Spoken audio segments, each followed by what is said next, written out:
예, 저희들이 이제 한 2주에 이제 걸쳐서 우리가 에베소서 말씀을 이제 함께 나누었고, 이제 오늘 그 마지막 시간입니다. 오늘도 조금 분량이 이렇게 좀 많습니다. 이제 저희들이 그 에베소서를 다루면서 이제 우리 1장부터 이제 3장, 우리 1장부터 3장까지는 그리스도 안에 있는 우리가 도대체 어떤 사람인가, 이제 우리의 정체성과 관련되어서 이제 바울 사도께서 교훈을 주셨습니다. 그래서 우리 1장에는 우리 전반부 1장 전반부에는 이제 사도 바울께서 찬송하리로다. 그래서 우리 그리스도인은 누군가 하면 하늘에 속한 모든 신령한 복을 받은 사람이다. 그러니까 이게 우리들의 정체성입니다. 우리는 누군가 하면 그리스도 안에서 하늘에 속한 모든 신령한 복을 우리가 받은 사람들이다. 그래서 우리 이제 삼위일체 하나님께 이제 찬양을 드리죠. 이제 성부 하나님께서는 계획을 세우셨습니다. 계획.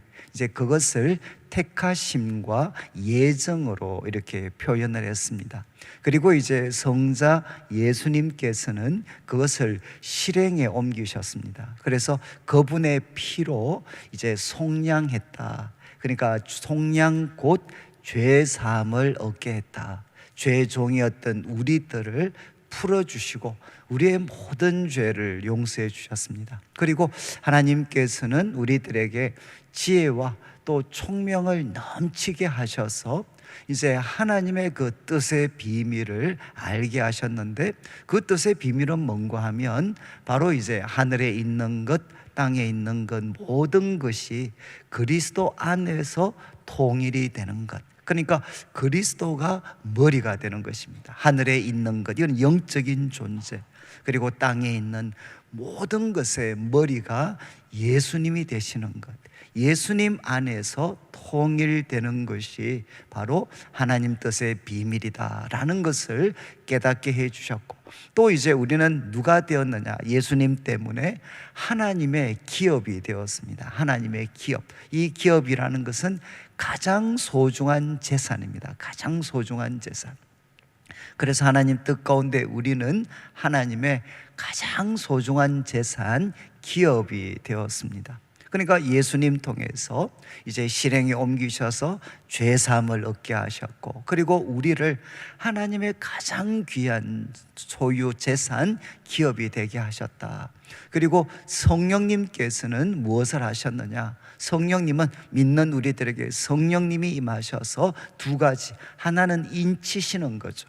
하나님이 바로 우리가 하나님의 소유인 것을 인쳐주시고, 또 하나님께서 우리를 위해서 준비하고 계시는 그 영광스러운 구원, 그것을 보증해 주시는 인치심과 보증의 역할. 그런데 성령님은 결국 무엇을 하시나? 하나님은 계획을 세우시고, 성자 예수님은 실행에 옮기셨고, 그리고 성령님은 적용을 하십니다. 적용. 바로 하나님께서 계획하시고 예수님을 통해서 이루신 이 일이 바로 나를 위한 것이 되도록 적용하시는 분이 성령님이시죠. 그래서 인치시고, 그리고 또 우리에게 보증을 해 주셨습니다. 이렇게 복 주신 목적이 무엇이냐? 바로 우리로 하여금 하나님의 은혜를, 그 은혜의 영광을 찬송하게 하려 합니다. 하나님이 이렇게 복을 주신 목적은 세 번에 걸쳐서 바로 은혜의 영광을 찬송하게 하려 합니다. 그래서 첫 번째는 이제 하늘에 속한 모든 신령한 복을 주신 하나님을 찬양하고, 1장 후반부에서는 이제 기도를 드렸습니다. 이제 기도의 내용은 지혜와 계시의 영을 주셔서 하나님을 알게 하시고 마음의 눈을 밝혀주셔서 세 가지, 부르심의 소망, 그리고 하나님이 준비하고 계신 그 영광스러운 미래죠. 기업의 그 풍성함, 그리고 믿는 우리에게 베풀어 주시는 하나님의 능력이 얼마나 큰가, 이거 알도록 마음의 눈이 밝아져서 깨닫도록 기도를 했습니다. 그런 다음 이제 사도 바울은 하나님의 능력에 초점을 맞추어서 하나님의 능력이 예수님 안에 역사되어졌을 때, 그때 죽었던 예수님을 다시 살리시고 일으키시고, 그리고 이제 영광의 자리, 바로 하나님의 우편에 예수님을 앉히셨습니다. 그래서 그 영광의 자리에 앉으셨기 때문에 모든 이름 위에 이제 예수님께서 뛰어나게 하셨고, 그리고 만물의 머리, 만물을 그 발 아래에 복종하게 하셨고, 그리고 예수님은 바로 이 예수님은 무엇이 되었느냐?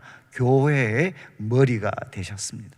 하나님은 그분의 놀라운 능력으로 죽었던 예수님을 다시 살리셨을 뿐만 아니라 가장 영광스러운 자리에 높이시고, 그리고 이제 교회의 머리가 되게 하셨고, 1장을 마무리하면서 교회는 무엇이냐? 만물 안에서 만물을 충만하게 하시는 그 예수님, 그 예수님의 충만함을 담고 있는 공동체가 바로 교회다, 이렇게 사도 바울은 가르쳤습니다.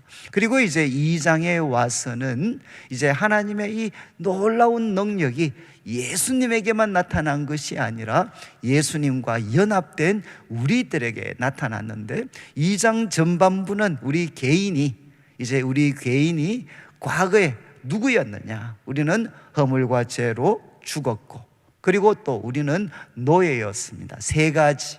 이제 우리는 이 세상 풍습의 노예가 되었고, 그리고 공중의 권세 잡은 자의 노예가 되었고, 그리고 또 우리는 무엇에 이렇게 노예가 되었느냐? 욕심의 노예가 되어서 살았던 사람들이고, 우리는 누군가 하면 본질상 진노의 자녀였습니다. 바로 우리는 누구였는가 하면 이제 우리 그리스도인들은 죽었고, 그리고 노예가 되어 있었고, 본질상 진노의 자녀였는데, 하나님은 그 크신 사랑 때문에 우리가 예수님을 믿을 때 어떤 일이 일어났느냐? 바로 예수님과 함께 다시 살리시고 다시 일으키시고, 그리고 예수님과 함께 우리를 하늘에 앉히셨습니다. 그러니까 머리가 예수님이, 머리 대신 예수님과 우리가 연합되어져서 예수님에게 일어났던 모든 일이 바로 우리들의 일이 되도록 만들어 주셨습니다. 그래서 이제 사도 바울은 이야기하죠. 우리가 예수님을 믿을 때 하나님의 그 놀라운 능력이 우리를 살리시고 일으키시고, 바로 우리를 예수님과 함께 하늘에 앉히셨습니다. 이것이 바로 우리들입니다. 그리고 이제 이야기합니다. 구원에 대해서 이제 가장 유명한 말씀이죠. 그 은혜를 인하여, 하나님의 놀라운 그 은혜의 저수지가 있다면 이 놀라운 은혜가 내 속에 들어오는 통로가 무엇이냐? 믿음입니다. 그 은혜를 인하여 믿음으로 말미암아 구원을 받았습니다. 그리고 이것은 너희에게서 난 것이 아니고 행위에서 난 것이 아니고 하나님의 선물이다 라는 것을 한 번 더 밝힌 다음에, 우리는 누구냐? 그분이 지으신 바다, 우리는 하나님의 작품이다, 작품. 그리고 하나님께서 창조 때부터 생각하셨던 선한 일을 위하여 우리는 지으심을 받은 자다, 우리는 하나님의 작품들이다. 그리고 하나님께서 창세전부터 계획하셨던 그 선한 일을 행하도록 지으심을 받은 자가 우리들이다, 이렇게 사도 바울은 교훈을 했습니다. 그리고 이제 교회에 대해서도 이야기할 때 2장 후반부는 교회에 대한 이야기죠. 이방인들은 과연 누구였느냐?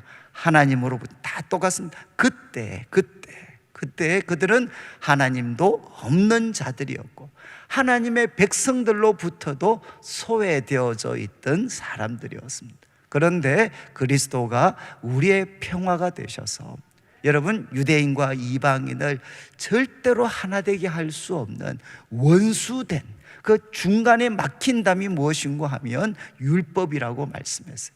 하나님이 주신 최고의 선물 율법이 가진 자 유대인과 가지지 못한 자 이방인을 철천지 원수가 되게 했습니다. 그런데 평화이신 그리스도께서 어떤 일을 하셨느냐? 이것을 무너뜨리셨다는 거죠.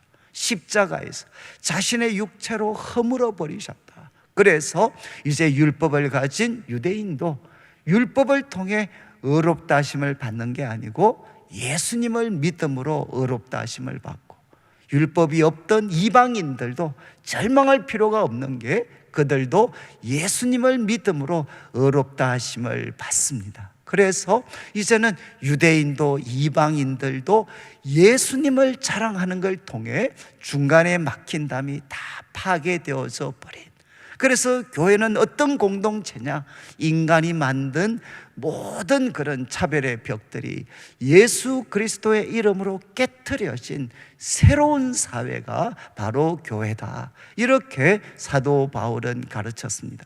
그리고 이제 3장에 와서 사도 바울이 이제 그리스도 때문에 갇힌 자, 그리스도의 죄수된 자신을 이야기하면서 약간 이제 옆으로 셉니다. 이제 자신에 대한 이야기를 합니다. 왜 내가 지금 감옥에 갇혀 있느냐? 너희 이방인들을 섬기다가, 여러분 너희 이방인 때문에 그리스도 예수의 일로 자기는 갇힌 자가 되었다는 거죠. 그래서 자신에 대한 소개를 합니다. 3장 전반부는 나는 그리스도의 비밀을 깨달은 사람이다. 이것은 이제 대부분 학자들이 다메섹 도상에서의 만남, 사도 바울도 몰랐습니다. 그렇게 율법에 헌신되었던 자신도 바로 이 비밀을 몰랐죠. 언제까지? 다메섹 도상에서 예수님을 만났을 때, 그때서야 깨닫게 된, 그래서 이것은 그리스도의 그 하나님의 비밀, 그 비밀을 나는 깨달았다. 이게 3장 앞부분입니다. 그리고 중반부에는 바로 하나님께서 자신에게 바로 이 어떤 은혜의 선물로 이 직분을 맡기셨다. 정말 이제 이 직분은 은혜다, 은혜. 그리고 그 청량할 수 없는 그리스도의 풍성함을 이방인에게 전하라고 직분을 맡기셨고, 그리고 또 정말 하나님께서는 천사들한테도, 천사들에게 하나님의 각양각색의 지혜를 나타내는 그런 영광스러운 교회를 세우도록 이제 사도 바울에게 직분을 맡기셨습니다. 그래서 이제 바울은 후반부에서 직분에 대한 이야기를 합니다.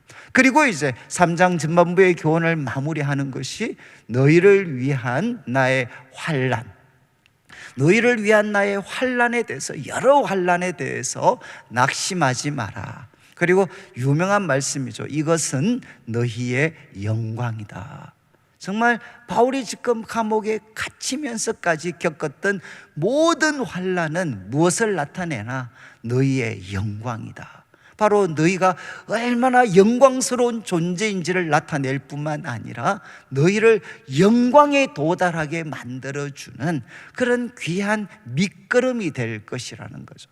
그래서 3장 전반부는 바울이 자신은 그리스도의 비밀을 깨달았고, 그리고 주님께서 자신에게 맡기신 직분에 충성하다가 감옥에 갇혀 있기 때문에 나의 고난은 너희의 영광이다 라는 가르침을 주었습니다. 그리고 이제 3장 마지막은 이제 기도를 드리죠. 다시 한번 교회를 함께 세워가야 될 성도들을 위해서 이제 기도를 합니다. 첫 번째는 속사람이 강건해질 수 있도록, 성령님을 통해 속사람이 강건해지고, 그리고 그리스도께서 바로 그들의 마음 가운데 거하셔서 그들과 함께 하시고 그들의 모든 삶을 다스려 주시도록, 정말 그리스도께서 그들과 함께 계셔서 정말 그들의 모든 삶을 다스려 주시도록 기도하고, 그리고 이제 세 번째는 사랑 안에 뿌리가 내리도록. 여러분, 이렇게 교회를 섬기다 보면 분노나 슬픔이나, 그리고 또 사람들의 오해 때문에 받은 상처나 이거 안에 뿌리를 내리지 말고 하나님의 사랑 안에 뿌리를 내려서 이제는 그 지식을 참 초월하는 그 하나님의 놀라운 사랑, 그래서 그 길이와 너비와 그리고 높이와 깊이를 깨달아서 하나님의 충만하신 것으로 그들이 충만하게 되기를 기도를 했습니다. 그래서 이 바울의, 참 저희들이 두 가지의 바울의 기도를 살폈는데, 이 기도는 정말 여러분들이 마음에 담으시고, 제가 여러 번 강조했지만 기도를 잘할 수 있는 최고의 길은 무엇이냐? 기도의 대가들에게 배우는 것입니다. 기도의 대가들. 그러니까 바로 바울 같은 분도 그 중에 한 분이 되겠죠. 바울이 기도했던 제목을 우리가 바로 배워서 우리들에게 적용시켜 보면 이거는 놀라운 능력이 있습니다. 그리고 이제 4장부터 우리 그리스도인의 삶에 대해서 교훈을 했는데, 먼저 우리는 부르심에 어울리게 살아야 된다. 대원칙입니다. 부르심에 어울리게 살아야 된다. 그런데 먼저 무엇을 해야 되느냐? 교회를 섬겨야 됩니다. 교회, 주님의 몸된 교회를 섬겨야 되는 거죠. 그래서 처음 강조한 것이 하나됨을 지켜야 된다. 하나됨을 지켜야 된다. 그리고 두 번째 강조한 것이 이제 하나님께서 우리 각 사람에게, 우리 성도들에게 섬기는 은혜를 베풀어 주셨는데, 그 섬기는 은혜는 이제 은사가 될 수도 있고 직분이 될 수도 있습니다. 그런데 에베소서에서는 특별히 말씀을 가르치는 영적인 지도자들에게 좀 초점을 맞춥니다. 그런데 이 부분을 언급하면서 사도 바울이 먼저 이야기하는 것은 은사의 성격입니다. 섬기는 은혜의 성격, 이것은 무엇이냐? 승리하신 그리스도. 여러분, 구원 전쟁에서 승리하신 그리스도가 그의 백성들에게 나누어 주신 영적인 전리품이 무엇이냐? 이게 바로 은사와 직분이라는 것입니다. 그래서 여러분들이 직분에 충성하고 하나님이 주신 은사를 귀하게 사용하면 끊임없이 확인하게 되는 게 무엇이냐? 예수는 승리자다. 예수님은 승리하신 분이십니다. 이것을 여러분들이 깨닫게 됩니다. 그리고 이제 바울은 영적인 지도자들과 관련해서, 여러분, 지도자들이 해야 될 가장 중요한 일은 우리 성도들에게 하나님의 아들을 믿는 것, 아는 것에 다 하나에 도달하도록, 우리 모든 성도들이 하나님의 아들을 믿는 것, 아는 것에 다 이 일치에 도달할 수 있도록, 이것을 우리 영적인 지도자들은 도와서 우리 성도들 개인이, 그리고 우리 교회가 바로 그리스도의 충만함의 경지에 도달할 수 있도록 우리 성도들을 잘 섬기고, 그래서 성도들은 이 도움을 받아서 어떻게 합니까? 이제는 섬기는 사람이 되는 거죠. 가정을 섬기고 일터를 섬기고 그리고 이 세상을 섬기는 그 섬김의 역할을 감당할 수 있게 되는 겁니다. 그래서 이제 여러분들이 하나님께서 주신 그 직분을 따라서 여러분 교회는 그리스도의 충만함의 경지에 이르러야 됩니다. 그리고 바울이 당부한 것은 뭔가 하면, 이렇게 교회가 성숙할 때 여러분, 아무리 세상의 그 거짓된 교훈들이 우리를 흔들어도 우리는 흔들리지 않습니다. 그리고 우리는 사랑 가운데 진리를 말하면서 우리는 예수님처럼 예수님에게까지 이제 자라가게 되는 거죠. 그리고 이제 그림을 그립니다. 우리 그리스도인들이 성숙하는 방법이 무엇이냐? 첫 번째는 머리 대신 그리스도와 끊임없이 교제를 나누는 것입니다. 그렇지 않겠습니까? 몸에 속했으니까 머리 대신 그리스도와 끊임없이 소통을 하고, 그 다음에 성도들 서로 여러분, 교회 안에서 우리가 자라가는 거죠. 혼자서 자랄 수 있는 게 아닙니다. 서로 연결이 되고 세워주고 격려하고, 그 가운데 자신에게 하나님이 맡기신 직분, 그 섬김에 충성할 때 어떻게 되느냐? 우리는 교회 가운데서 자라가게 된다는 겁니다.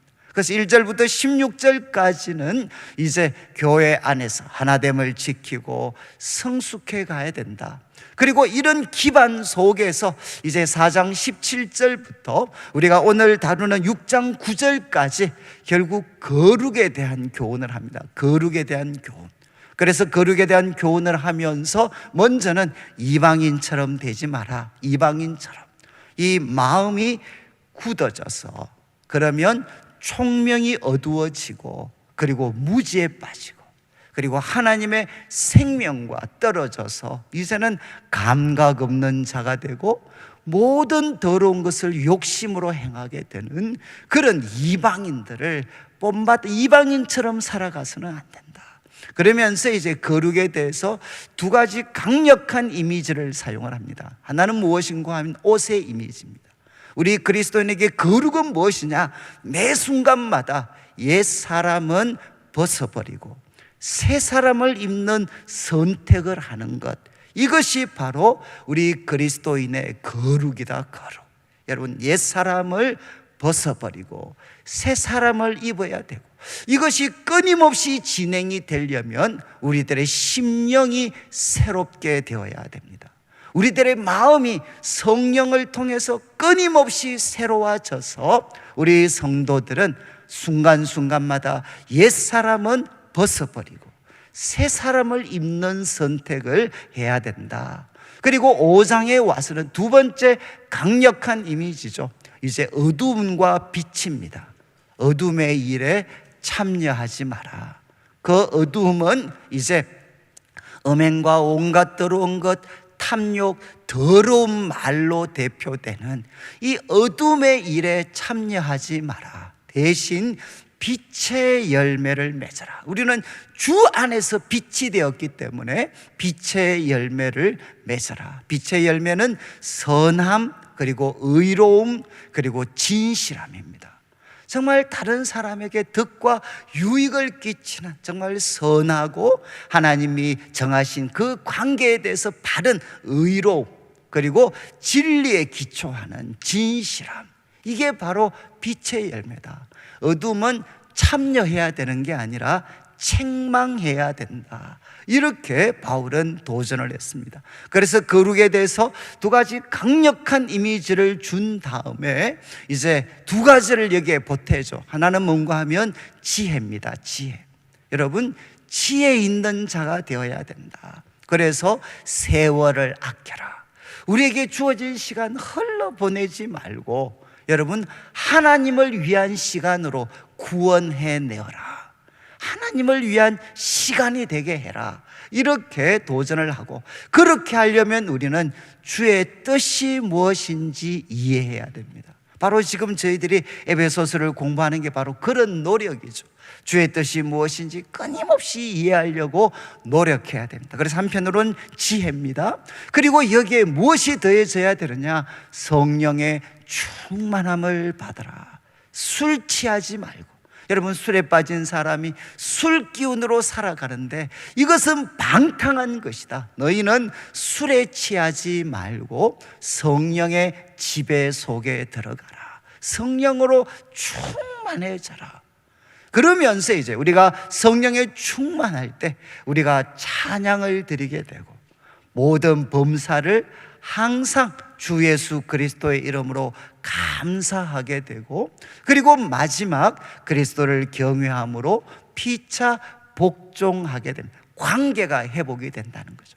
성령의 주의 뜻이 무엇인지 이해하고 성령의 충만함을 받을 때 하나님과 바른 관계, 예배가 회복이 되고 범사에 주 예수 그리스도의 이름으로 감사하고, 그리고 관계가 회복이 되는 그리스도를 경외함으로 피차 복종하게 됩니다. 이 원칙을 이제 세 가지 측면에서 아내와 남편, 그리고 부모와 자식, 그리고 이제 종과 상전의 관계에 이걸 적용을 합니다. 이것이 이제 지금까지 내용이었습니다. 자, 그래서 우리 그리스도인이 누군가, 그리고 교회 안에서 어떻게 살아야 되고 거룩은 무엇인가. 근데 이제 마지막 한 가지 교훈이 이제 에베소서의 마지막 가르침입니다. 그것은 뭔가 하면 영적인 전투입니다. 영적인 전투. 그래서 이제 강해안을 한번 보시죠. 강해안을 한번 보시면 이제 영적 전투에 대해서 참 이게 먼저 그냥 강해안을 한번 보시죠. 이렇게 되어 있습니다. 우리에게 강력한 대적이 있습니다. 그리고 성경적 이원론이 있고 헬라적 이원론이 있습니다. 이거 여러분들이 정말 이거 잘 구분하셔야 되는데, 성경적 이원론이, 오늘 지금 사도 바울이 에베소 마지막 부분에서 이야기하는 것은 성경적 이원론입니다. 그런데 이거와 비슷한 것 같지만 정말 우리 그리스도인의 삶을 망가뜨릴 수 있는 소위 비성경적인 이원론이 있습니다. 그것은 이제 우리 헬라적 이원론입니다. 여러분 이제 저를 좀 보시면 헬라적 이원론은 무엇이냐? 여러분 이제 모든 것을 이렇게 구분합니다. 사람은 거룩한 사람이 있고 속된 사람이 있습니다. 이해하시겠어요? 그래서 저와 같은 목회자들은 거룩한 사람이 되겠죠.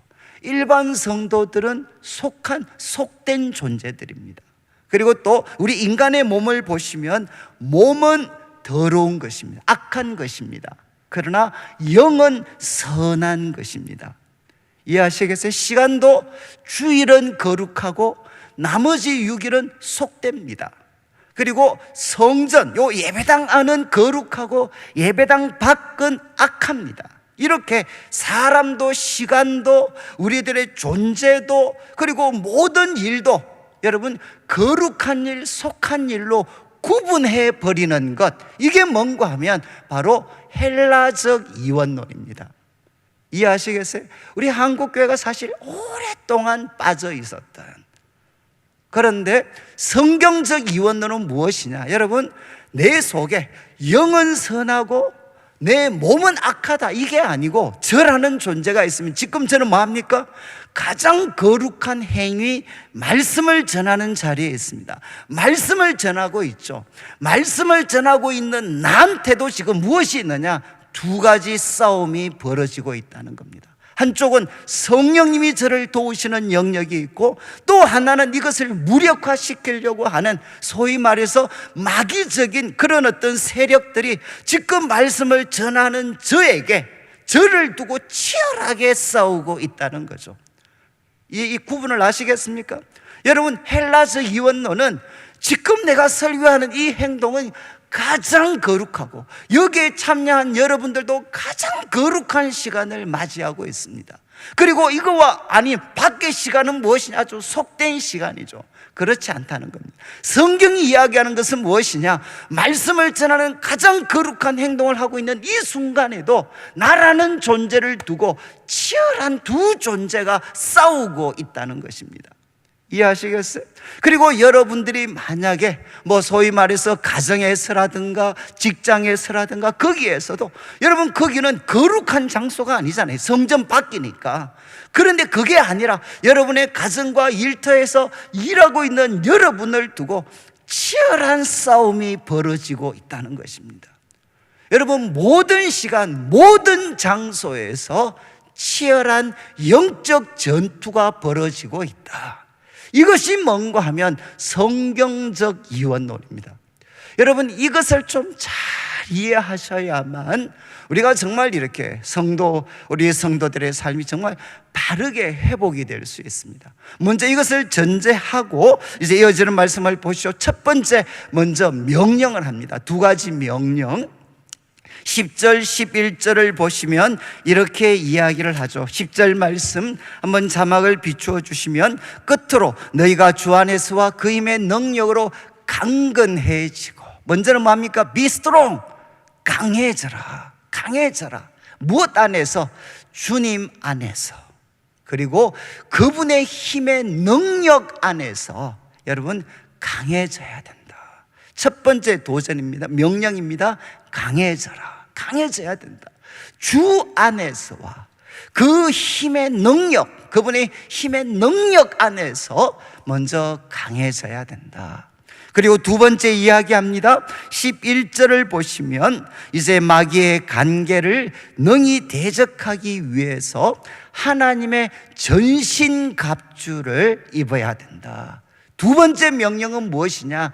하나님의 전신갑주를 입어라. 이렇게 도전했습니다. 여러분, 전신갑주는 온 몸을 막는, 온 몸을 이렇게 덮고 있는 그 전신이죠. 전신, 몸의 모든 부분을 막고 있는 그 갑옷, 하나님의 전신갑주를 취해야 된다. 이렇게 두 가지 명령을 먼저 하게 됩니다. 그리고 이제 이어지는 12절, 13절 말씀은 필요성입니다. 필요성. 왜 우리가 강해져야 되고 여러분, 하나님의 전신갑주, 그 하나님의 전신갑주를 입어야 되느냐? 12절, 우리의 씨름, 이거는 이제 설명해 놓은 것처럼 레슬링처럼 생사를 가르는 그런 치열하고 격렬한 싸움입니다.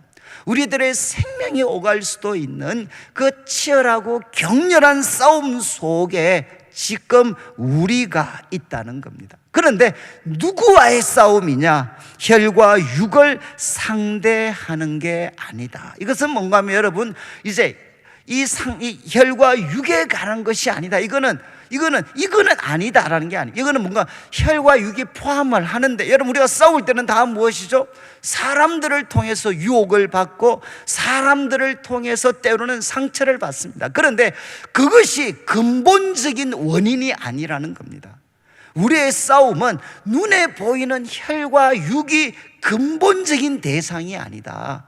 그 배후에 누가 있는, 그 배후에 있는 통치자들과 권세들과 이 어둠의 세상 주관자들과 하늘에 있는 악의 영들이다. 여러분, 이 네 개의 그룹은 앞에서 나왔던 정사와 권세, 이것처럼 여러분 악한 영들, 초자연적인 악한 권세들을 뜻하는 표현입니다. 그런데 여기에 통치자들, 권세들, 이 어둠의 세상을 주관하고 하늘에 있는 악의 영들, 이것이 우리에게 대표적으로 보여주는 이미지는 무엇인고 하면, 여러분, 우리들의 힘과 지혜로는, 우리들의 힘과 지혜만으로는 대적할 수가 없다는 겁니다.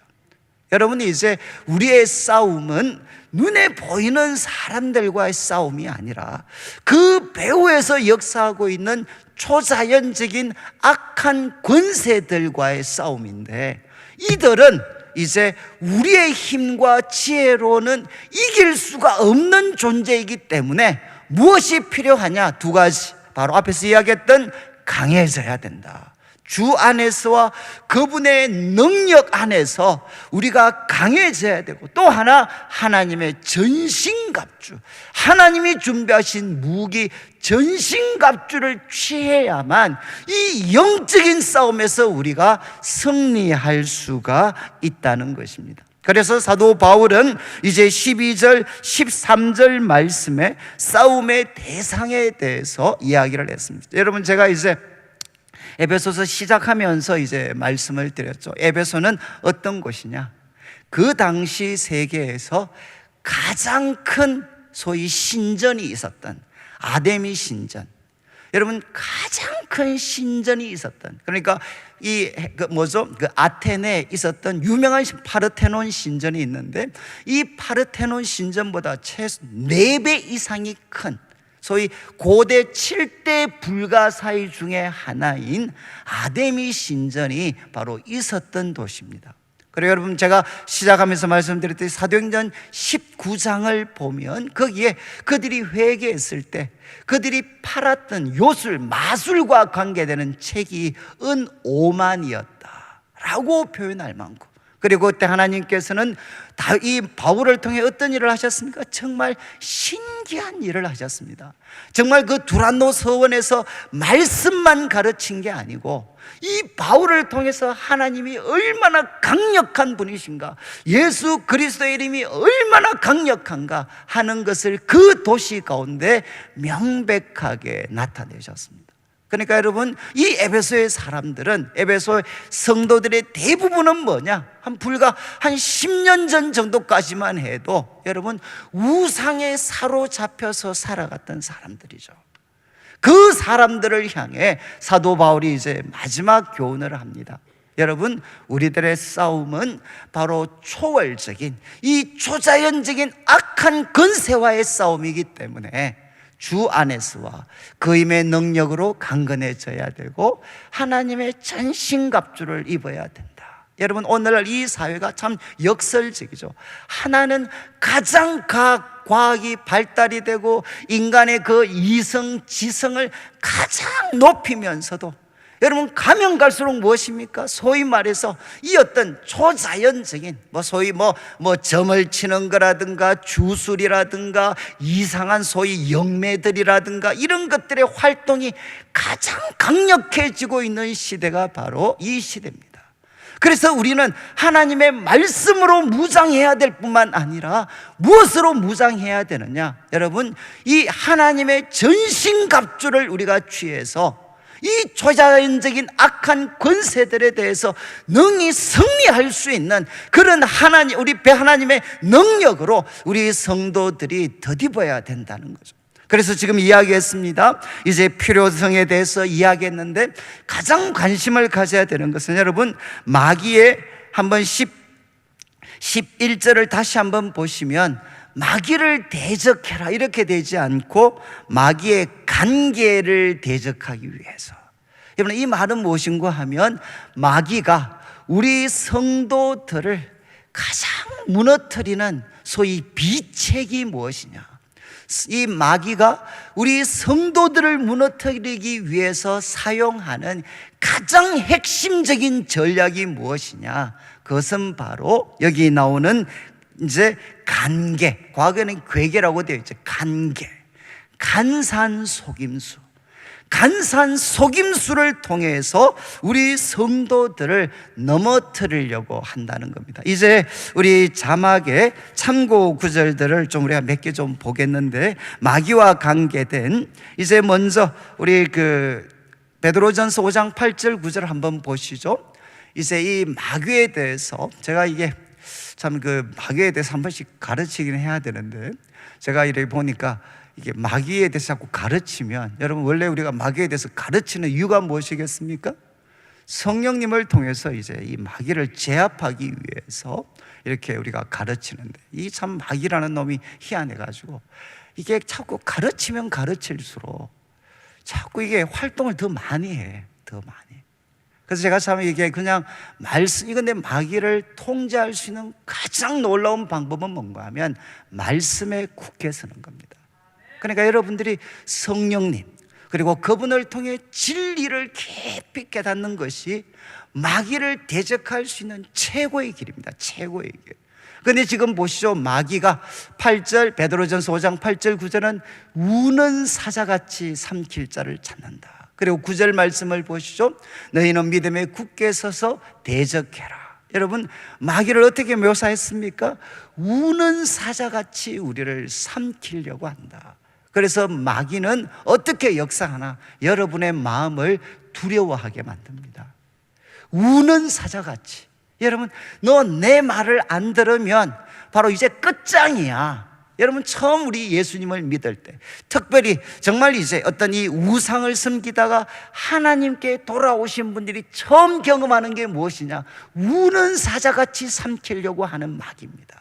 너 이제 끝이야, 끝. 끝없는 공포와 두려움을 우리들 심령에 불어넣는 거죠.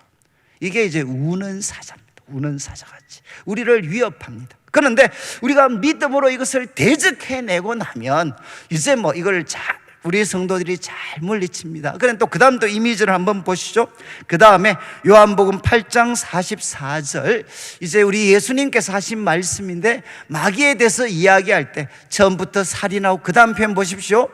진리가 그 속에 없고, 그리고 뭐라고 했습니까? 그는 거짓말장이다. 제일 마지막을 비추어 주시면 이제 그는 거짓말장이다. 거짓의 아비다.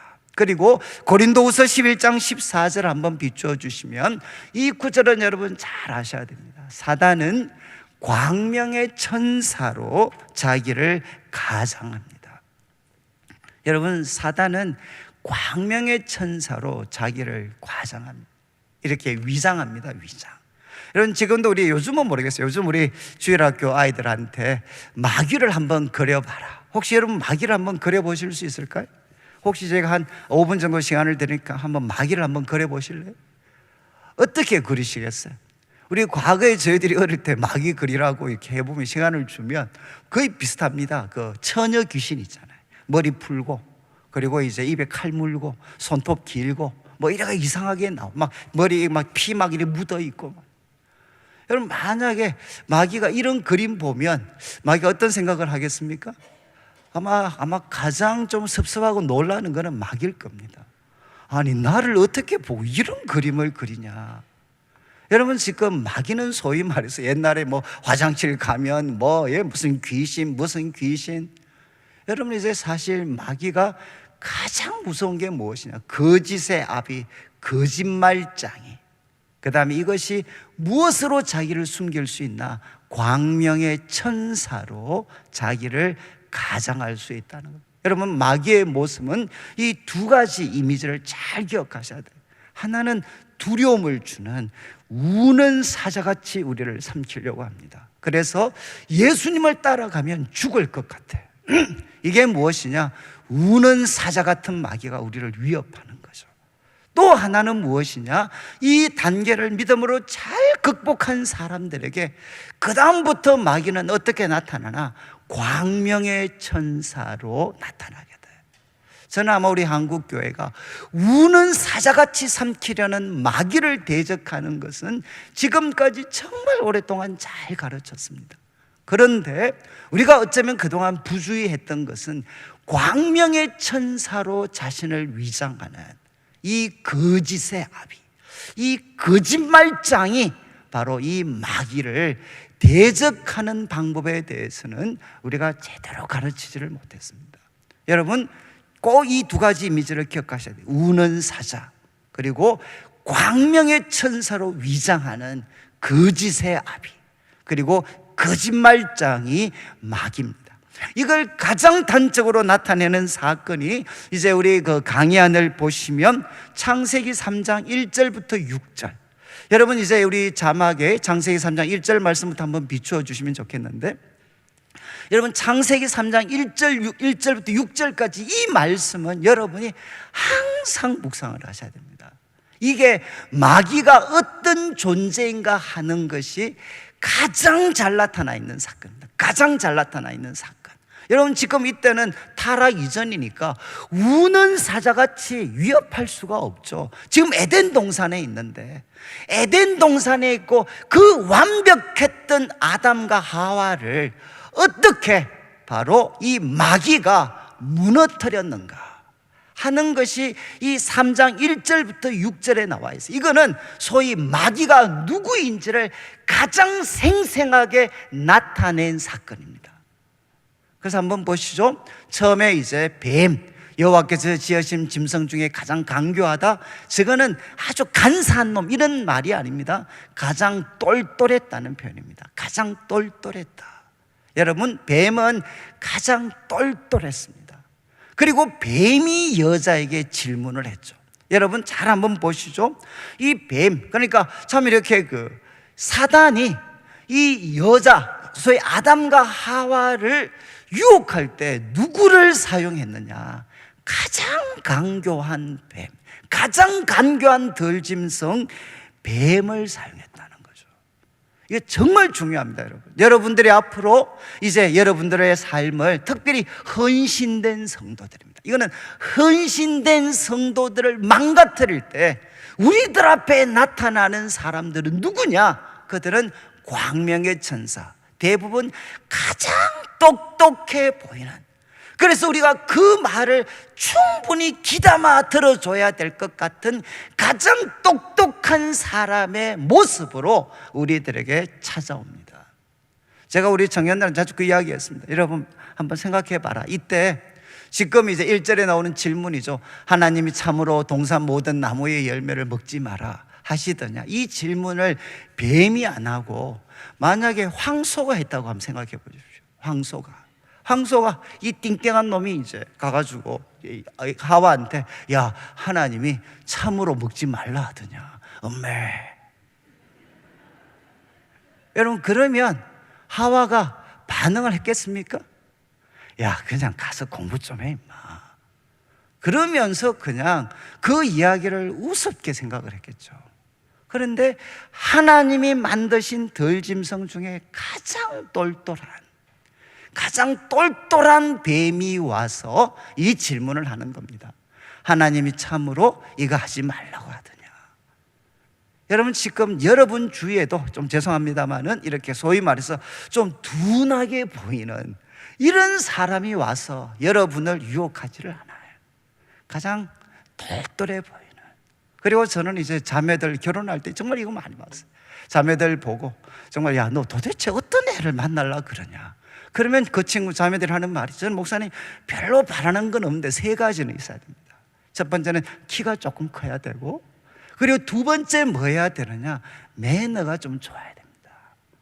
그리고 세 번째 유머가 좀 있어야 됩니다. 이런 이야기를 했어요. 그래서 제가 웃으면서 대답했던 게 뭔가 하면, 그런 애들은 교회에 없다. 그런 애들은 교회에 없고 어디 있느냐, 똑같은 시로 시작하지만 클럽에 있지 교회에 없다. 교회. 여러분 한번 보시죠. 매너 좋고 뜻대가 좋고 유머 감각 있는 사람을 우리는 누구라고 부르느냐, 성도라고 부르지 않고 제비라고 불러요. 이해하시겠죠? 그러니까 지금 이제 우리 성도들 아니면 뭐 우리 주위에서 그걸 경제적으로 유혹할 때나 아니면 네가 유혹할 때 다 누가 나타나나, 가장 강교한 바로 뱀이 우리들을 유혹한다는 겁니다. 이해하시겠어요? 우리가 가장 신뢰할 수 있는 조건을 가진 사람이 우리를 유혹한다는 거죠. 그리고 이야기합니다. 그 질문을 이 질문이 있잖아요. 이게 소위 말해서 사단이 아담과 하와를 넘어뜨리기 위해서 만든 질문입니다. 이게 보통 질문이 아니죠. 이 질문 속에 사단이 우리를 넘어뜨리는 모든 게 다 담겨져 있어요. 하나님이 참으로 너희에게 동산 모든 나무의 열매를 먹지 말라 하시더냐. 여러분 이 질문 왜 이렇게 질문했을까요? 이게 뭐가 거짓말이죠? 하나님이 금하신 거는 뭡니까? 딱 하나잖아요. 모든 실과는 먹되, 좀 있으면 이제 하와가 답변합니다. 지금 이제 하나님이 다 먹어도 되는데 하나, 동산 중앙에 있는 선악을 알게 하는 나무 먹지 마라, 이렇게 이야기했어요. 여러분 뱀이 만약에 하와한테 야, 하나님이 참으로 동산 중앙에 있는 그 선악을 알게 하는 나무 먹지 말라고 하더냐, 그랬으면 바로 하와가 그래, 정확하게 답을 했겠죠. 그래 대화 끝났을 겁니다. 왜 그렇게 질문하지 않고 저렇게 이야기했을까요? 저 질문이 무서운 것이 무엇이냐, 하나님에 대한 이미지를 바꿔버리는 겁니다. 이해하시겠어요? 그래서 2절 뱀의 그 하와의 답변을 한번 보시죠. 뱀이, 여자가 뱀한테 이야기하는데 동산나무의 열매를 먹을 수 있다. 그리고 3절을 보십시오. 동산 중앙에 있는 나무의 열매는 하나님 말씀에 너희는 먹지도 말고 만지지도 말라, 너희가 죽을까 하노라. 우리는 죽을까 여기에 자꾸 초점을 맞추는데, 여러분 지금 하와의 반응이 무엇이죠? 하와가 짜증이 나 있는 게 느껴지지 않나요? 하나님에 대해서 좀 짜증이 나 있지 않습니까? 먹지도 마라 그랬지 언제 만지지 마라 그랬어요? 지금 이제 하와가 바로 뱀에게 소위 말해서 끌려 넘어간 첫 번째 정상이 무엇이냐? 여러분 뱀이 질문을 던진 목적은 몰라서가 아닙니다.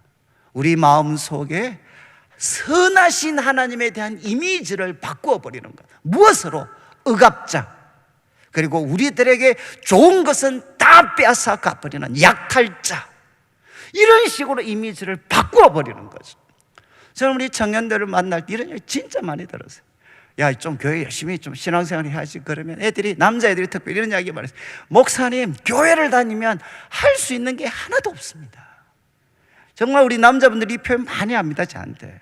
목사님, 교회 다니면 할 수 있는 게 하나도 없습니다, 이렇게 이야기해요. 그럼 제가 딱 물어요. 야, 네가 할 수 없는 빨리 5가지만 빨리 대봐. 하나, 둘, 셋, 넷, 5. 그러면 제가 이야기하죠. 야, 이놈아, 하나님 내가 믿어서 네가 못하는 게 뭐 있냐 임마. 나쁜 짓 빼고 뭐 못하는 게 뭐가 있다 도대체. 여러분 지금 우리 성도들 마음에 특별히 이 세상과 연결되어져서 살아가는 많은 사람들의 마음에 사단은 끊임없이 무엇을 심느냐, 하나님에 대한 피해의식입니다. 하나님 따르다가는 할 수 있는 게, 재밌는 게 하나도 없어요.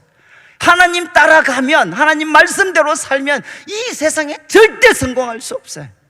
여러분, 하나님에 대한 피의식입니다. 좋으신 하나님을 약탈자와 억압자로 바꿔버려요. 이게 사단이 했던 첫 번째 행동입니다. 그러니까 어떻게 반응합니까? 먹지도 말고 만지지도 마라, 그리고 죽을까 하노라, 이렇게 반응을 보이잖아요. 이어지는 말씀을 한번 보시죠. 이렇게 사단의 마음이, 하와의 마음이 빼앗겨졌을 때 4절에 뱀이 여자한테 결코 죽지 않아, 하나님 말씀을 이제 부정합니다. 안 죽어 임마, 그거 다 뻥이야, 뻥. 종교는 하나님이 인간이 필요에 의해서 만든 거야. 다 뻥이야, 뻥. 인간을 굴레 빠뜨리는, 반드시 청산되어져야 될 것이 바로 종교야. 얼마나 그럴듯합니까? 인간이 최고지, 하나님 그거는 인간을 억압하는 도구야. 그분의 명령 다 뻥이야. 절대 죽지 않아. 이렇게 부정하잖아요. 근데 이거로 끝나지 않아요. 5절을 보시죠. 죽지 않을 뿐만 아니라 먹는 날에는 너가 하나님처럼 될 수 있어. 여러분, 하나님 누구시죠? 지금 뱀이 여자에게 가르치고 있는 하나님은 누굽니까? 얼마든지 인간이 하나님처럼 될 수 있는데 그거 못하도록 비법을 자기만 알고 남한테는 절대로 가르쳐 주지 않는 아주 속이 좁고 이기적인 존재, 바로 그분을 하나님으로 이야기하고 있지 않나요? 이것이 바로 이 시대가 하나님에 대해서 갖고 있는 이미지죠. 하나님은 아주 속이 좁으셔서 얼마든지 인간도 자기처럼 하나님이 될 수 있는데, 그런 능력과 가능성을 갖고 있는데 그거를 억압하고 있고 자기만 독점하는 아주 속이 좁은 이기적인 존재. 여러분, 그렇게 하나님에 대해서 이야기하고 있지 않습니까? 약속을 해주잖아요. 거짓된 약속. 너가 눈이 밝아져서 하나님처럼 될 것이다. 그래서 6절 말씀에 이제 여자가 그것을 보니까, 정말 그 이야기 듣고 보니까 선악은 먹으면 죽는 것이 아니라 지혜롭게 할 만큼 탐스러운 것으로 보이게 되고, 그리고 적극적으로 그것을 먹게 되는 거죠. 여러분, 이것이 무엇이죠? 광명의 천사입니다. 광명의 천사. 그리고 거짓의 압입니다. 여러분, 제가 시간이 도저히 안 돼가지고 말씀을 좀 여기서 좀 이 부분은 정리를 해야 되겠는데, 여러분 꼭 기억하셔야 돼요. 여러분, 대학생들, 정말 저는 참 이 대학, 오랫동안 대학생들 지도해서 대학 가서 좀 공부 책 몇 권 읽었다고 이제 책을, 이 세상의 소위 베스트셀러들이 다 무슨 책이죠? 바로 이 사단의 속삭임을 아이들 마음에 심어 놓는 겁니다. 야, 하나님이 그거 하지 말라 그러더냐? 야, 그거 안 죽어. 너 그거 하면 오히려 하나님처럼 되어서 정말 너가 하나님처럼 살 수 있다? 야, 이제 이 거짓된 이 좁은 세계, 교회, 이 어떤 이 제거되어져야 될 이 종교 집단에서 이제 나와서 이 진리의 세계, 이 자유의 세계, 참된 기쁨의 세계 속에서 마음껏 호흡하면서 살아. 여러분, 세상이 책을 통해, 영화를 통해, 연극을 통해 끊임없이 우리들 마음에 심어놓는 게 바로 이거잖아요. 여러분, 지금 이야기합니다. 그러기 때문에 여러분, 우리는 무엇을 해야 되죠? 하나님의 전신갑주를 취해야 됩니다. 그래서 이제 이어지는 우리 14절부터는 13절, 너희 그러므로 하나님의 전신갑주를 취해라. 이거는 여러분, 마귀의 격에는 우리 힘으로 절대로 이길 수 없습니다. 하나님의 전신갑주를 취해야만, 하나님이 주신 무기를 소유해야만 우리가 승리할 수 있습니다. 그래서 여러분이 이제 14절부터 시작을 해서 17절까지는 여러분, 하나님의 전신갑주는 전부 다 어디에 초점이 맞추어져 있습니까? 말씀에 초점이 맞추어져 있습니다. 그리고 18절부터 20절까지는 이제 또 하나의 무기죠. 하나님의 전신갑주와 함께 또 하나 무엇이 있느냐? 이거는 공중전이죠. 공중전. 그 공중전이 무엇이냐? 기도입니다. 기도. 여러분, 하나님의 전신갑주는 바로 앞에서 싸우는 것이라면, 여러분 공중전, 마치 폭탄을 끊임없이 투여하는 이것이 무엇이냐? 기도죠. 기도. 여러분, 이 하늘에 있는 악한 영들, 이 권세를 깨뜨리려면 우리 성도들은 하나님의 전신갑주를 취해야 되고, 말씀이 중심이 된 하나님의 전신갑주를 취하고, 그 다음에 무엇 해야 되느냐? 바로 기도해야 된다는 거죠. 기도. 자, 그래서 이제 14절부터 하나님이 저를 한번 보시죠. 저를 보시면 이거는 로마의 군복은 원피스입니다. 원피스 복장입니다. 마치 임산부들이 입는, 이제 여러분 임산부가 입는 원피스 복장입니다. 그러면 이거 진짜 출동하려면 첫 번째 뭐 해야 됩니까? 이 원피스 복장을 졸라매야 되잖아요. 이 졸라매는 게 무엇이냐? 진리의 허리띠라는 거죠. 진리의 허리띠. 첫 번째는 진리의 허리띠를 졸라매야 됩니다. 그 다음에 모든 게 정상적으로 작동이 될 수 있잖아요. 그 다음에 심장을 막는 게 무엇이냐? 의의 호심경.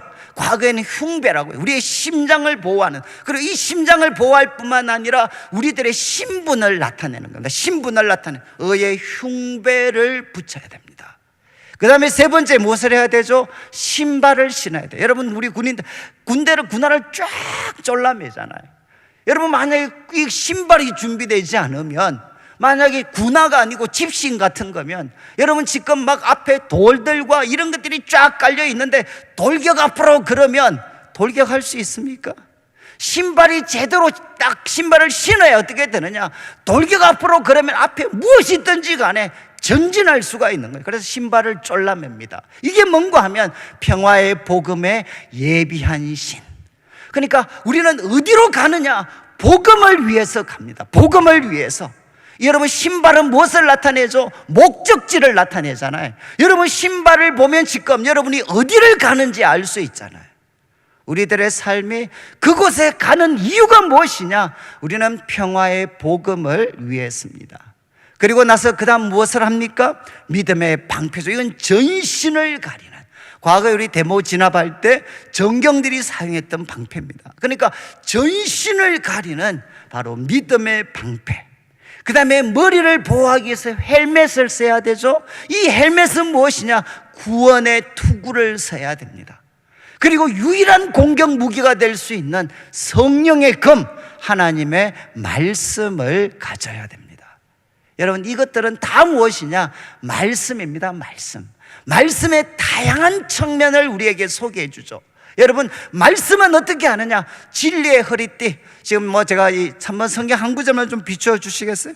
우리 진리의 허리띠, 이제 그 말씀, 지금 이제 우리 진리의 허리띠는 성경 우리 마태복음이라든가 누가복음 12장 35절, 예, 허리에 띠를 띠고 등불을 켜서 서 있으라. 그리고 또 베드로전서 1장 13절 한번 보시죠.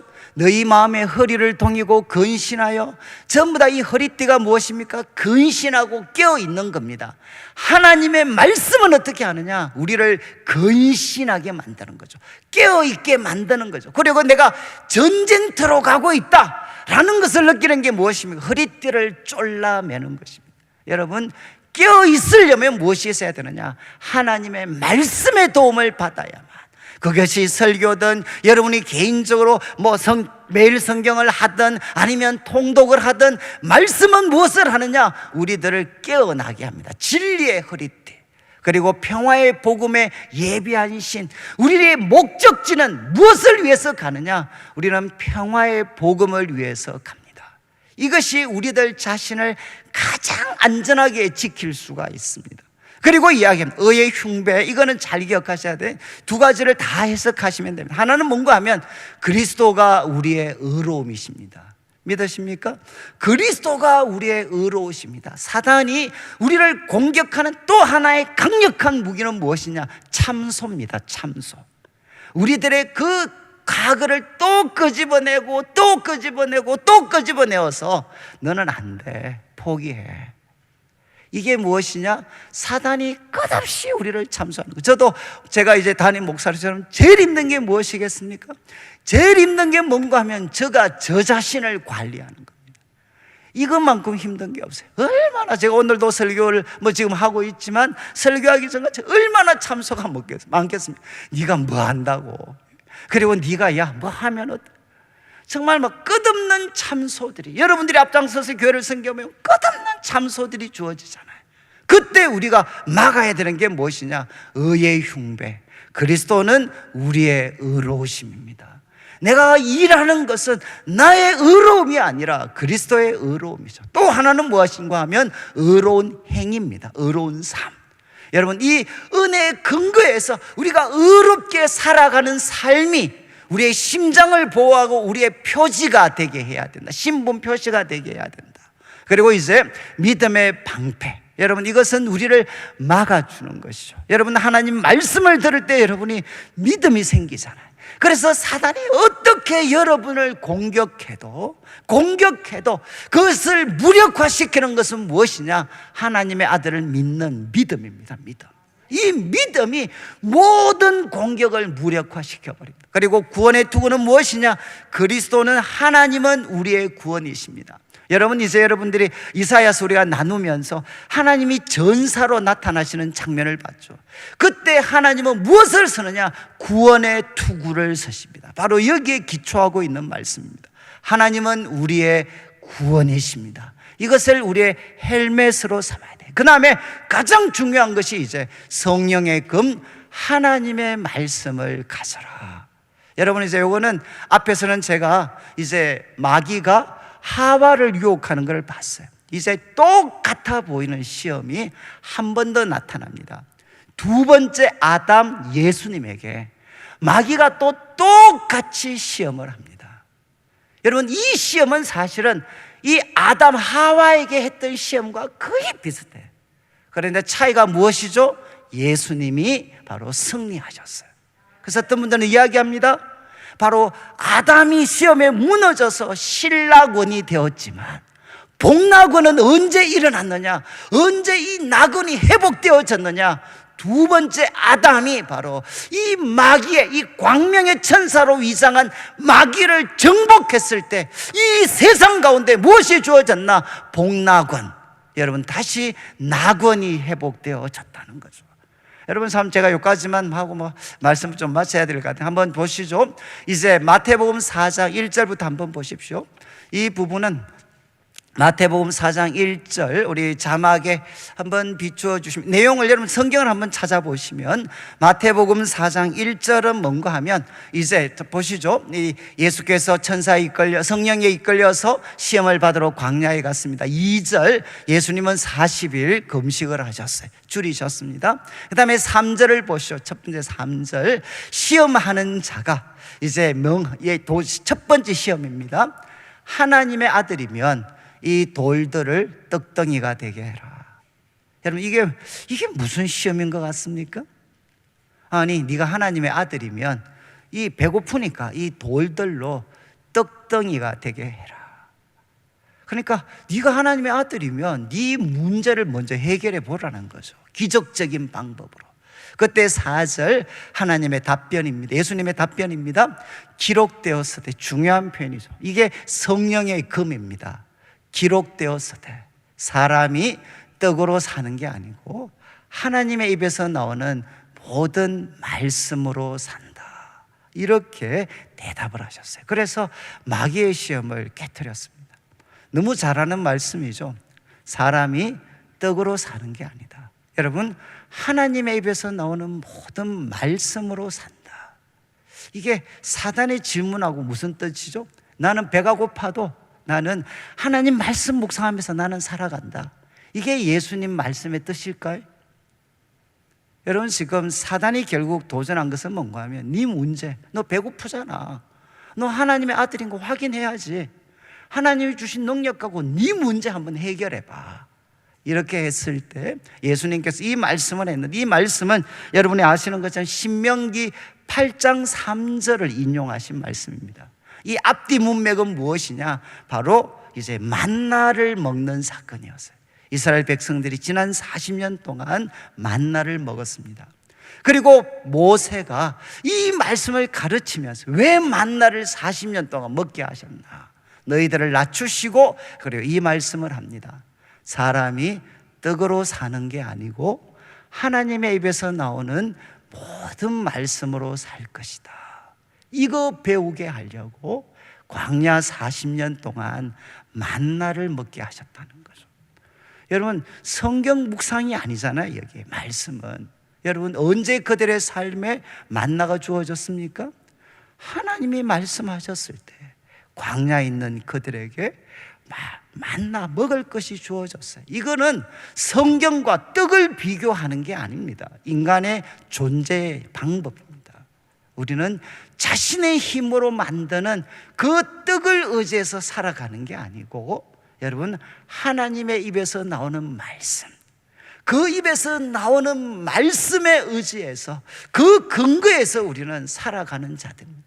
그분이 말씀하시면 여러분, 하늘에서 만나가 떨어지는 것처럼 나의 모든 필요를 가장 잘 알고 계시는 하나님께서 하나님의 방법으로 가장 잘 채워주십니다. 그래서 뭐합니까? 나는 배고파도 성경 읽겠다, 이게 아니라 나는 지금 이 상황에도 하나님을 신뢰하겠다는 겁니다. 나는 하나님을 신뢰한다. 그분이 보셔서 필요하면, 여러분, 입에서 말씀하시면 내가 지금 줄이고 배고픈 거 다 하나님이 해결해 주시죠.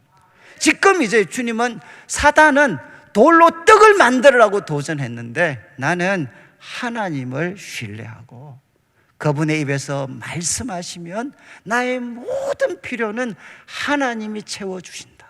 그 하나님에 대한 신뢰를 우리 주님께서 고백을 했어요. 그러니까 이제 이어지는 5절을 보시죠. 두 번째 질문, 이제 기록되었으되, 그러니까 5절을 보시면 마귀가 예수님을 지금 이제 마태복음 성전 꼭대기에 세우고, 이게 조금 다른데 한번 보시면 마태복음 4장 5절 이제 보시면 두 번째 우리 시험이 무엇이죠? 두 번째 시험은 그 마귀가 거룩한 성 성전 꼭대기에서 이제 뛰어내리라고 합니다. 뛰어내려라. 그리고 6절 말씀에 이렇게 이야기합니다. 정말 중요한데 6절, 뛰어내려라 그러면서 기록되었으되. 이게 진짜 무서운 말씀입니다. 마귀가 무엇을 사용하죠? 뛰어내려라. 그리고 기록되었으되 그가 너를 위하여 그의 사자를 명해서 돌에 부딪히지 않게 할 거다. 이것은 시편 91편 11절 12절을 인용한 말씀입니다. 여러분, 시편 91편 11절 12절을 인용하면서 봐라, 말씀이 이렇게 기록되어 있으니까 뛰어내려라. 뛰어내려. 하나님의 아들이면. 여러분, 지금 결국 마귀가 도전하는 게 무엇이죠? 야, 그렇게 구질구질하게 십자가 져서 하나님의 아들 그렇게 하지 말고 성전 꼭대기에서 뛰어내리는데도, 여러분, 성전 뛰어내리면, 그 높은 곳에 뛰어내리면 사람들이 비명을 지르고 난리치지 않겠습니까? 그런데 정말 땅을 한 5m 정도 딱 놔두고 떨어지다가 갑자기 5m 정도 놔두고 갑자기 예수님이 이렇게 유연하게 회전을 하시면서 딱 안전하게 착지하시고 그 다음에 손을 딱 벌리는 거죠. 그러면 그 사람들이 박수치면서 있잖아요. 바로 저분이 메시아다, 그리스도다, 우리가 찾던 메시아다, 이렇게 환호를 하지 않겠습니까? 이것은 무엇이죠? 단번에 기적적인 방법으로 여러분 메시아로 인정받으라는 겁니다. 그리고 성경이 약속하고 있지 않냐, 이렇게 도전을 합니다. 그때 예수님의 답변 7절 보시죠. 예수님의 답변이 참 중요한데 8절을 보시면 이제 이어지는 우리 마태복음 4장 이제 7절 말씀 이렇게 했죠. 예수께서 이르시되, 참 중요한 편인데, 또 기록되었으되. 이게 참 중요합니다. 또 기록되었으되 주 너의 하나님을 시험하지 마라. 이것은 똑같이 신명기 6장 16절을 인용한 말씀입니다. 주 너의 하나님을 시험하지 마라. 이렇게 하나님께서 말씀하셨다는 거죠. 이건 답이 뭡니까? 야, 이놈아, 지금 네가 성전 꼭대기에서 뛰어내리라고 하는데 이게 네가 인용했는 이 말씀이 맞냐? 아니면 신명기에 또 다른 말씀이 기록되어 있는데 주 너의 하나님을 시험하지 마라. 이 말씀이 적용될 상황이냐?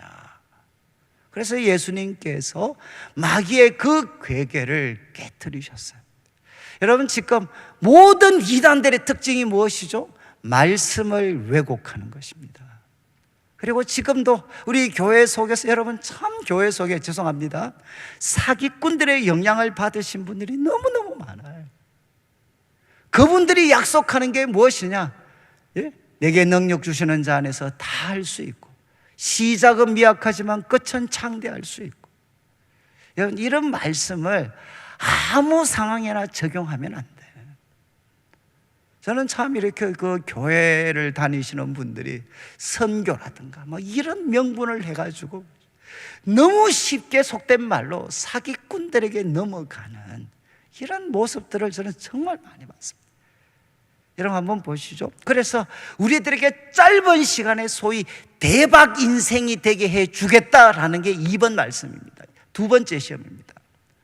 예수님 뭐라고 했죠? 주 너의 하나님을 시험하지 마라.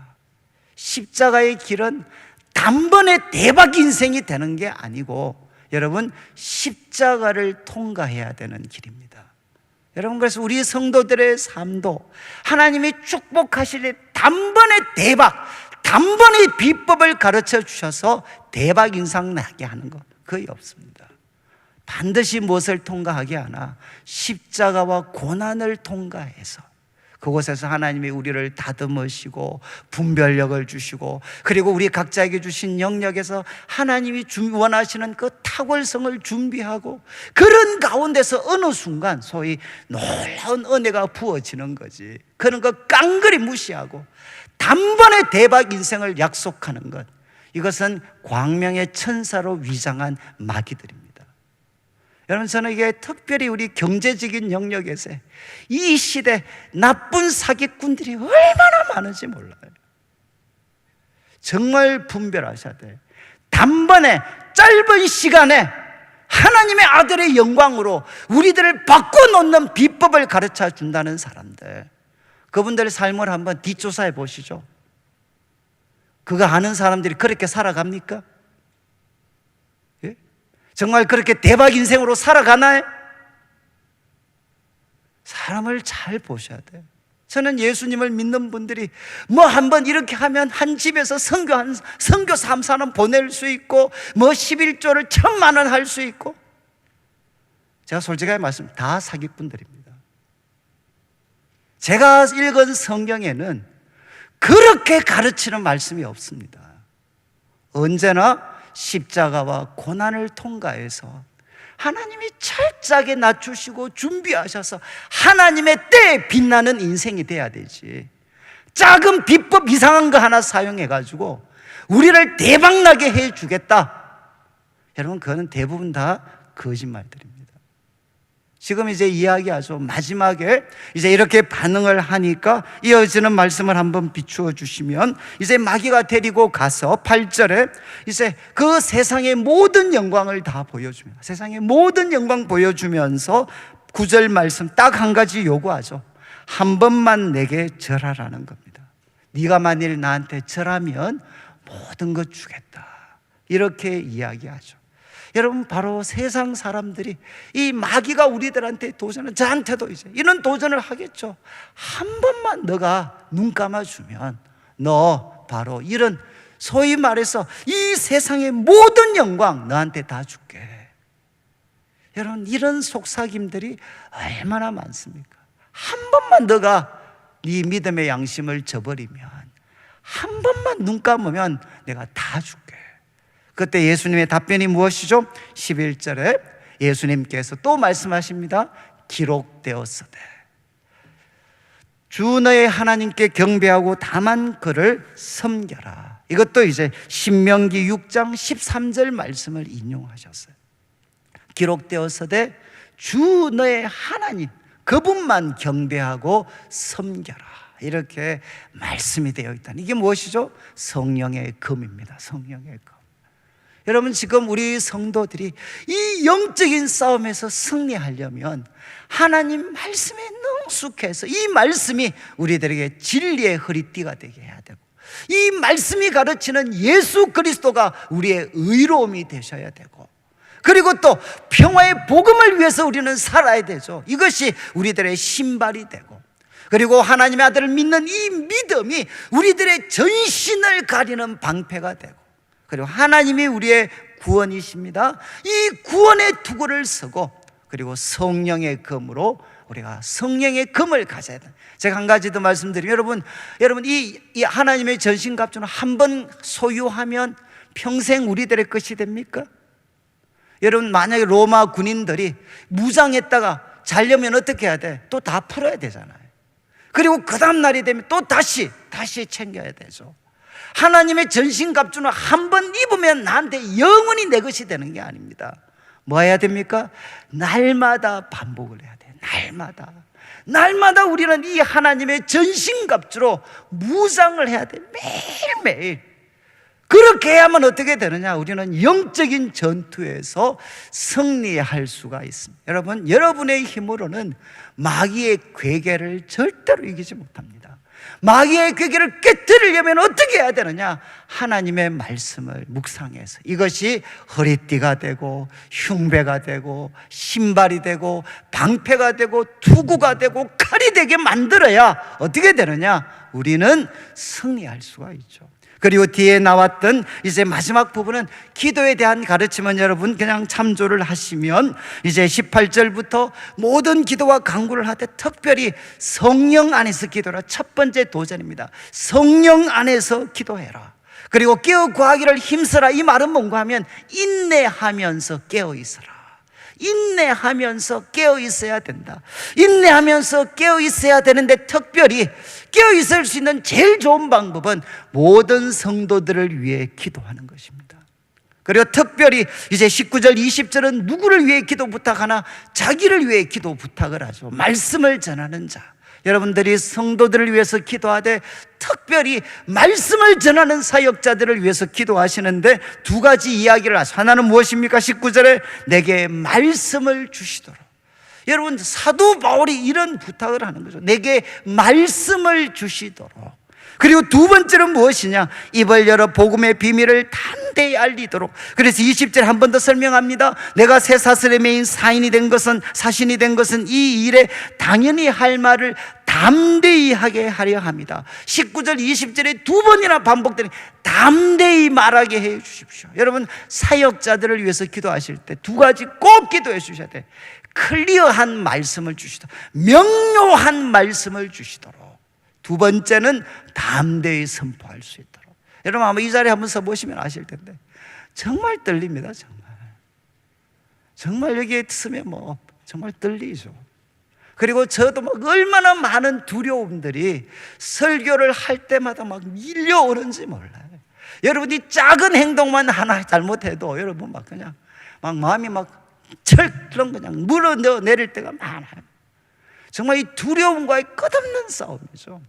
여러분, 사역자들을 위해서 기도해 주실 때 말씀을 주시도록, 담대히 전할 수 있도록 기도해 주시고, 마지막 이제 21절부터 24절은 두기고에 대한 소개를 하고, 마지막 23절 4절을 보시죠. 이제 인사 끝입니다. 23절에 아버지 하나님 주 예수 그리스도로부터 이제 블레싱이죠. 블레싱.